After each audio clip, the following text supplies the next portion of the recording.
लेख न बाबु तिमीले लेख त 3838 लेख मामु अनि हेर्नु सिकाइदिनु 38 अनि नेपालीको एउटा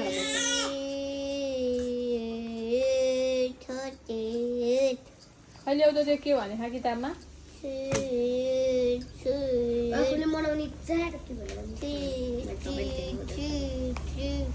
आफूले मनाउने पर्वका अवसरमा खिचिएका फोटो सङ्कलन गरेर तपाईँको चित्र एल्बममा टाँस्नुहोस् र शिक्षकलाई देखाउनुहोस्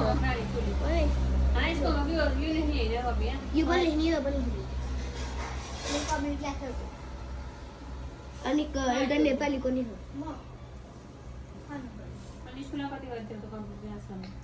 होमवर्क यही हो नानी यस्तो होमवर्क चाहिँ कसरी गर्ने हो र अनि कि यहाँ अब दसैँ तिहारको चित्र बनाउनु पर्यो टिका हामीले टिका लगाइदिएको अनि हामीले आमाले बुवाले हामीलाई टिका लगाइदिएको चित्र बनाउनु पर्यो फोटो प्रिन्ट गर्ने प्रिन्ट गर्ने भन अनि अनि फोटो हालिदिनु अनि क्लेलाई यस्तो बोलाउने फेरि क्लेलाई यता भित्र ल कुप्नेलाई अनि ल बुझेँ मैले ल होमवर्क गर अब 3838 अब अर्को बनाऊ अर्को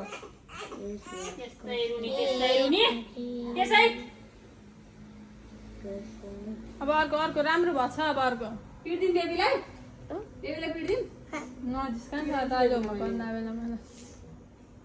अब हामीले चाहिँ सानो जिस्काउँदाखेरि नजिस्का त भन्नुहुन्छ फेरि आफूले चाहिँ भाइले जिस्काउनुहुन्छ अनि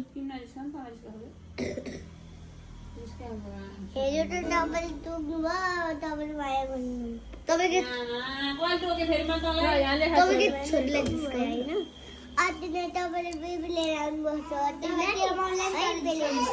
कति बोल्न आउँछ है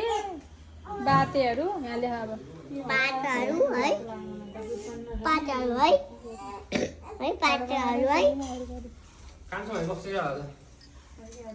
बस्नुहुन्छ होला नि सानो हाँसी अब म हिँड्ने भन्थ्यो कि मलाई फोन हान्दै थियो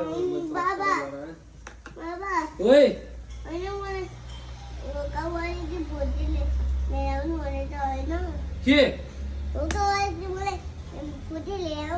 पड्काउँछु मैले अलिक दही भने दही सस जे पनि हुँदैन तर फेरि होमवर्क गरेर भ्याएपछि सबै दही खायो अनि होमवर्क गर्दै सस खान्छु भने त्यहाँ सस निकाल्दै अहिलेखेरि होमवर्क गर्न 1 घन्टा लाग्यो यसलाई दिमाग छैन उता त्यस्तो नभन भाइले लेख कति ज्ञानी छ सुन हेर्नु न कति राम्रो लेख्छ हेर्नु न 38 अनि बल्ल माया गर्ने हो के बल्ल माया गर्ने हो के 38 लेख्न आउँछ किन नि छोरा साँच्चै आउँछ बाबाले नाडे माया लेख्न जाने भने त बाबाले फेरि माया गरेर ल्याउन नि सक्छ कि फुटी फेरि अहिले ल लेख ल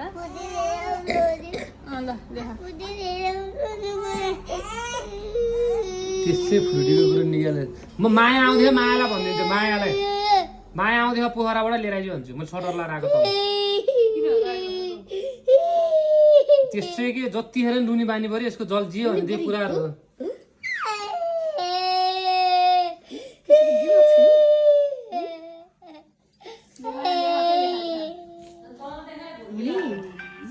मायालाई भनिदिन्छु त्यहाँ इलेजर फाले ल्याउँछ कान्छ